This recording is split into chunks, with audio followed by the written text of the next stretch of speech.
a small group gathers beneath the scorching heat of the Sahara to behold a masterpiece of desert technology.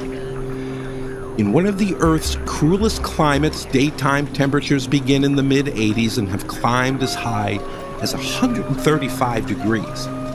Here, a product of 1,000 years of R&D will be unleashed with just 3 objectives: locate, overtake, overpower. Prey will find no cover here, with no trees to climb, no lakes to swim, and no soil to burrow. These gazelles, hares, jackals, foxes, and large rodents rely on speed to elude predators. Here, it is the swiftest who are likeliest to prevail. For the Tuareg, semi-nomadic herders and traders descended from the Berbers, conventional hunting tools were useless when stalking quarry a half-mile across desert sand. Instead, over untold generations, they bred the perfect speed machine, the Azawakh. Named for the region's Azawakh Valley, she's a sleek, swift canine hunter reminiscent of the Saluki or Slugi. And until just the last few decades, she was known only through rumor and hearsay beyond the world of the Western Sahara. She's bred to detect prey at great distance, not by scent, but by sight. And she's bred to move fast, north of 30 miles per hour. Antelope, hare, and wild boar are rarely a match for her. My name is Bud Bacone. Buckle up as we explore the world of Sighthounds, from Azawaks to Whippets, from pharaohs to Salukis, indispensable desert hunters and guardians since antiquity.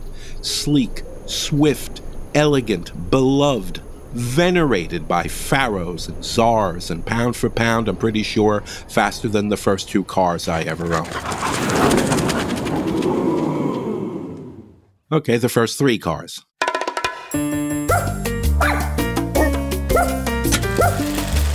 There have been dogs as long as there have been people.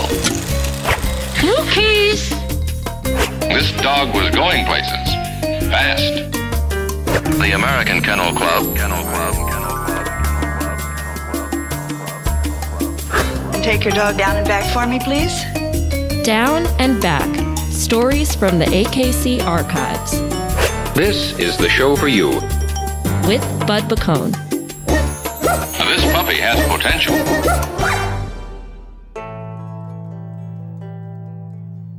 Maybe it's a good thing for the Tuareg people and their beloved Azawakhs that the Sahara remained in Western culture's blind spot for so long, give or take the odd piece in National Geographic.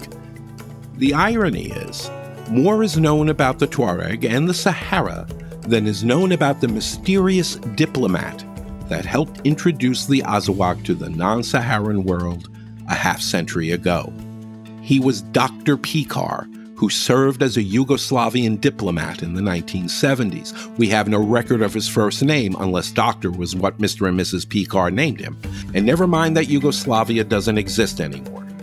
We do know that he was presented with a male Azawakh as a gift from the Tuareg people. When he wanted to acquire a female for breeding, he did the tribe a solid and shot a rogue elephant that had been stirring up trouble. In thanks, they presented him with the second dog. The 2 would become the foundation stock for Azawakh breeding in Europe. And though the rest of the world was late getting with the program, it's never too late to round out our look at the Azawakh with an AKC breed biography. Maestro? Such was the value the Tuareg peoples placed on the Azawakh that it was often considered a fair, even-up swap for a camel, one of the higher denominations in northern African currency. And why not? Though, with the advent of firearms and the dwindling of its desert prey, the Azawakh's value as a hunter declined. But he still has plenty to do as a guardian dog, protecting livestock such as camels and goats, essential for human survival in the Sahara. Azawakhs meeting the breed standard might be body-shamed mistakenly by the uneducated. The caninification of lean Its bone structure and muscles are transparent beneath the skin, and 3 to 5 ribs can be seen. With its body length equivalent to 90% of its height, the Azawakh presents a vertical rectangle shape. Its configuration would inspire a Formula One engineer, from the long, lean, powerful legs and barrel rib cage, making room for plenty of lung power, tapering sharply to a Scarlett O'Hara waistline. A male on average might grow to 29 inches in height, yet weigh a mere 55 pounds, none of which should be mistaken for frailty. The Azawakh is a tough, durable hunter, not prone to injury. The gait is very light, almost as if floating. With an intelligence and heart to protect, this sighthound can be protective of humans it knows well, and distant and reserved with strangers. Given its centuries of breeding for nomadic life, it's a good idea to start early, socializing with other dogs and touching and training with human companions. Owners appreciate the easy grooming, lack of drooling, and no to low barking.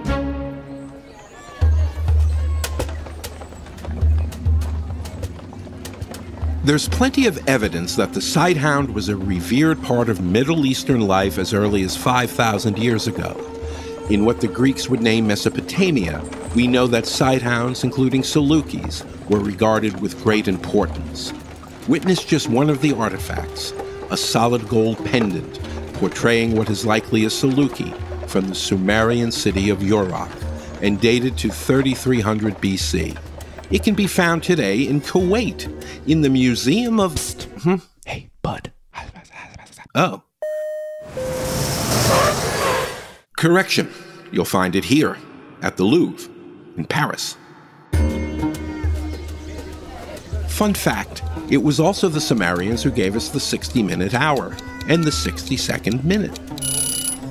Dogs in ancient Mesopotamia were regarded as protectors, healers, and guides. Ishtar, multitasking as the goddess of love, passion, war, and fertility, and of lousy 80s film comedy, can be found depicted with her dogs held on leashes. Canines were also closely associated with Gula, the goddess of healing. That's healing with an EA. Artifacts show her depicted with her dog, and ultimately the goddess herself was represented as a dog, seated with a collar, which raises a lively issue in archaeology as to the origins of the dog collar. There's plenty of evidence that the ancient Sumerians used collars and leashes. There's also evidence that the Greeks not only developed collars, but created spiked collars to protect the necks of their hounds from a predator's bite. So, who invented the dog collar? It would seem the answer is yes. Various cultures may have done so independently of one another, as depicted in countless relics. Another example is the Mesopotamian golden dog pendant from 3300 BC. It portrays a dog, likely a Saluki with a curly tail and tall ears, proudly on display today at Iraq's Museum of...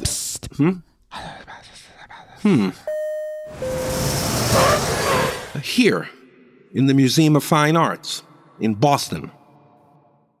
Within some cultures, sighthounds were revered as more than powerful hunters and guardians. To Egyptian pharaohs and other muckety-mucks, they weren't just good, they were God. Okay, a god. In late November 1922, in Egypt's Valley of the Kings, archaeologist Howard Carter had himself a moment.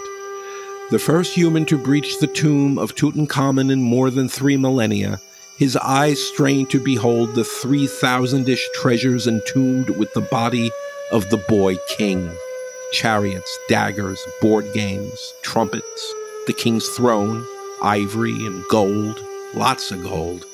Within the third of the Russian doll collection of caskets lay the body of Tutankhamun in the now iconic 22-pound gold mask. In that moment, Carter might be forgiven for not exclaiming, "Forget the gold. Get a load of that ancient leather dog collar." Yep, and not just any dog collar. This one was a lovely thing, dressed with delicate applique. In fact, the tomb was rife with canine-themed treasures. There, Among the murals in the tomb were depicted the king on his chariot, flanked by his hunting hounds, and a relief near the entrance suggests the aptly named pharaoh hound. More on that later. Artifacts included a small figurine of a canine with a gilded collar. Also found was a statue of the canine god Anubis, described by the Egyptian tourism website as life-size. You gotta be impressed that they would know that. Anubis is a different kind of working canine. In the earlier Egyptian dynasties, he was regarded as the god of funerals and caretaker of the dead, a gig he would lose in later dynasties to the god Osiris. The statue found in Tutankhamun's tomb portrays Anubis with a full canine body, though elsewhere he's portrayed as a man with a canine head. Yeah, I hear you asking, is Anubis a dog or a jackal? Some skew jackal, because jackals had been known to root around cemeteries. Others believe he's a hybrid, which makes biological sense given that jackals and dogs can be crossbred. Those who regard Anubis, or at least his head, as a dog note his impressive resemblance to a Basenji. So, jackal or canine? Well, we're going to lean towards dog. Let the American Jackal Club get their own damn podcast. By no means was Tutankhamun the only Egyptian royal to revere dogs. They were a huge part of the great dynasties, evidenced by countless Egyptian artifacts such as the terracotta toy dog, a tiny statue of a beloved dog eating a fish, on display right here in Cairo. Oh.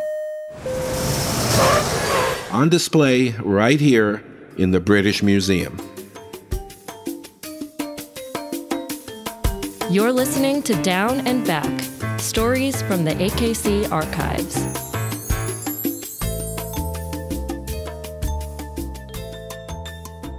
As the Greek historian Herodotus recorded, so venerated was the hound by Egyptians that when the hound of a noble family died, the entire household would shave their whole body and also their head as a sign of mourning. On October 13th, 1935, a decade and some after Howard Carter's big moment, an Egyptologist named George A. Reisner made a discovery of his own. While excavating near the west side of the Great Pyramid of Giza, he discovered an inscribed stone tablet which marked the grave of a dog, except it didn't anymore. It's believed the stone was part of a structure that had been demolished during a subsequent dynasty, and its materials used as what the Latins called spoila, stone taken from a demolished structure and used in construction of another. Still, the meaning of the inscription was clear. It was a tribute to a highly revered canine. Its name was Abu-Tiyu. The depiction suggests Abu-Tiyu was a sighthound, similar to a greyhound, with tall triangular ears and a curly tail. As in ancient Persia, sighthounds were highly esteemed in Egypt. Mummified dogs have been discovered in family tombs. The tablet and its inscription convey that Abu-Tiyu was given an especially elaborate send-off, on par with one reserved for the bluest of ancient Egyptian blue bloods. The glyph reads, "The dog, which was the guard of His Majesty, Abu-Tiyu is his name. His Majesty ordered that he be buried ceremonially, that he be given a coffin from the royal treasury, fine linen in great quantity, and incense. His Majesty also gave perfumed ointment and ordered that a tomb be built for him by the gangs of masons. His Majesty did this for him in order that he, the dog, might be honored before the great god Anubis." It's known that he was a tessim, an ancient Egyptian catch-all term for hunting dog, which for our purpose could make him a pharaoh hound and a Bizen hound, a saluki or a slugi. And though Abu-Tiyu's resting place remains a mystery, he is perhaps the oldest known dog to have his name recorded. Countless artifacts from the ancient Middle East attest to the same human-canine bond we know today. Witness the bronze statue, not 3 inches high, of a Babylonian man, his hand resting on the back of the faithful hound seated at his feet. It drips with a two best friends vibe. You'll find it today, carefully preserved overseas in... did I say overseas? I meant... at New York's Metropolitan Museum of Art. There is also a Neo-Assyrian wall panel from about 640 BC, showing huntsmen leading their hounds with leashes, an item which I'm sure is lovingly preserved in the Middle East. Turn section of the British Museum. Despite their ancient roots in the Middle East, Sighthound breeds have thrived far afield, across the Mediterranean, and throughout Europe. Many for hundreds, even thousands of years.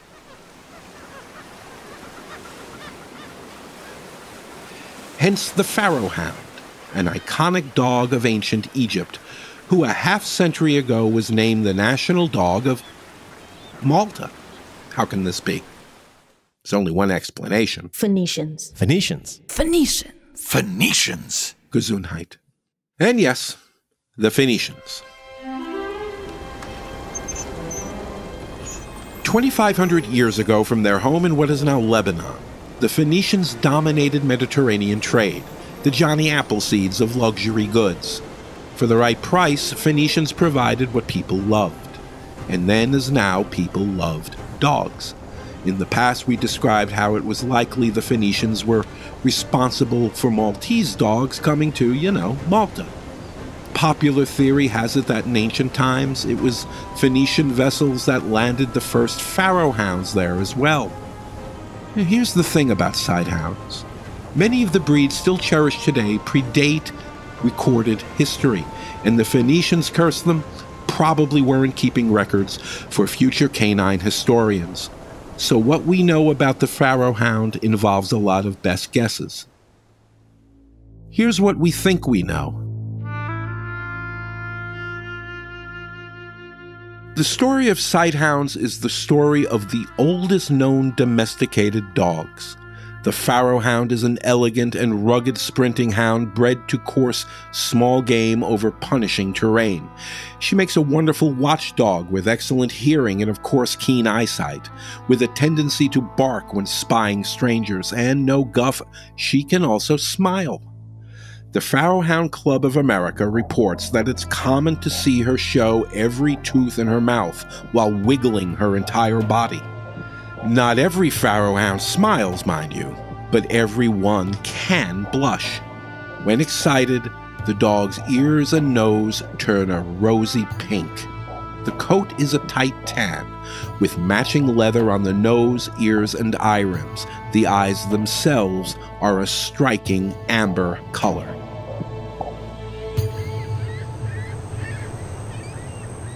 In Malta, she came to be known as the Maltese Rabbit Hound, or Kelb Tal Fennek, which means dog of the rabbit. When hunting, the dogs work in teams, usually at night, and with enough stamina to give chase for hours. Like the Azawakh, the breed is a latecomer to the UK and the Americas. It was in England in the 1960s that it was dubbed the Pharaoh Hound, and in 1967, the first of the breed reached the United States. Hop back on board. We've another port of call. It's okay. I packed the gravel. Okay, there to starboard. That's the Mediterranean island of Ibiza, about 93 miles off the coast of Valencia, as the... Yeah, it was there, during the 8th century, that the Phoenicians introduced a lithe and leggy visitor, perhaps as old as civilization itself. The Ibizan hound. They, too, are counted among the oldest known breeds and populate their share of ancient Egyptian glyphs. Islanders prized these hounds, using them in packs to hunt rabbits. Victuals being scarce on the island, their success was often the difference between feeding one's family or going hungry.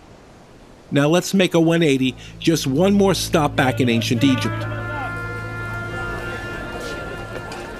Back here in Tutankhamun's day, mere dogs, here the air quotes, were okay for the great unwashed, but sighthounds were for the wealthy, the connected, and royalty itself, and of those, none were more revered than the world's fastest dog, the greyhound. Make way!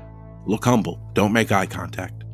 The lean beauty of the greyhound has been an object of fascination for artists, poets, and kings for as long as humans have called themselves civilized. They are the templates from which other coursing hounds are struck. Though bred as an efficient hunter, the greyhound is a gentle, noble, and sweet-tempered companion with an independent spirit. A paragon of optical engineering, greyhounds have a 270-degree range of vision. They can see objects behind them and a half-mile in front of them. As with other sighthounds, their bodies are engineered to run with a rotary or double suspension gallop, also used by cheetahs and three-pronged antelopes. As they run, the rear and front paws contact the ground one just after the other, with the body fully extended between strides, a pose that looks pretty snappy on the side of a bus. Granted, with an average height of up to 30 inches, the greyhound, like its slightly larger cousin the Irish wolfhound, is among the full-size models. But not to worry, sighthounds come in compact sizes too. During the Victorian era, England's North Country coal miners enjoyed a good rabbit hunt on weekends, but couldn't afford to kennel large dogs such as greyhounds, and they certainly didn't have the space to properly exercise them, so they bred a smaller sighthound, the whippet. Several inches smaller on average than the greyhound, the whippet pound for pound is no less swift, clocking 35 miles per hour, hence its nickname, the poor man's racehorse. A robust, low-maintenance dog, whippets were introduced in the U.S. in the late 19th century, possibly by English mill operatives of Massachusetts. They were an instant hit. The fact that they rarely bark, well, that's just a bonus. And today, many of the sighthound breeds who captivated Egyptian royalty, padded the pockets of Phoenician traders, charmed coal mining families of England's north, and kept rabbit meat in the larder for generations of Mediterranean families, can be found here at the all-breed AKC Fast Cat Invitational. Fast Cat being an acronym for... Yes, you in the back. The coursing ability test? Coursing ability test, yes. A 100-yard dash competition where dogs run one at a time chasing a lure. Champions here routinely reach speeds of 35 to 45 miles an hour, considerably faster than Usain Bolt's best. Though let's be fair, Mr. Bolt had a mere lifetime to train. Many of these sighthounds have been thousands of years in the making.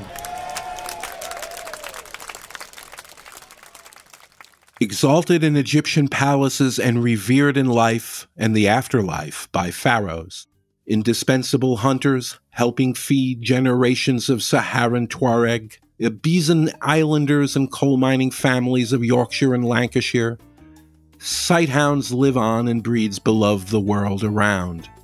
We know them as Basenjis and Irish wolfhounds, Salukis and Slugies, Thai ridgebacks and Borzois. Proud, lean, and above all swift, they're as admired and loved today as they were in the court of King Amenhotep II, who reigned in 1500 BC, and whose beloved hunting dog, now mummified, lives on in the... Seriously. Here, at the Egyptian Museum in Tahrir. Hey, one in a row. Down and Back, stories from the AKC archives. Visit akc.org for more on all things dog and find bonus materials for this episode. Follow AKC on Instagram, TikTok, and Facebook at American Kennel Club. On Twitter at AKC Dog Lovers. And let us know what you thought of the show. Psst. And let us know what you thought of the show. If you're new around here, subscribe with your favorite podcast provider to catch up on this season and past episodes. Founded in 1884, the American Kennel Club is the recognized and trusted expert in breeds, health, and training. We advocate for responsible dog ownership and are dedicated to advancing dog sports. Research for Down and Back is provided by the AKC Library and Archives, the only national repository dedicated to the sport and enjoyment of the purebred dog. Learn more about the collections at akc.org/library. There's always a wise guy.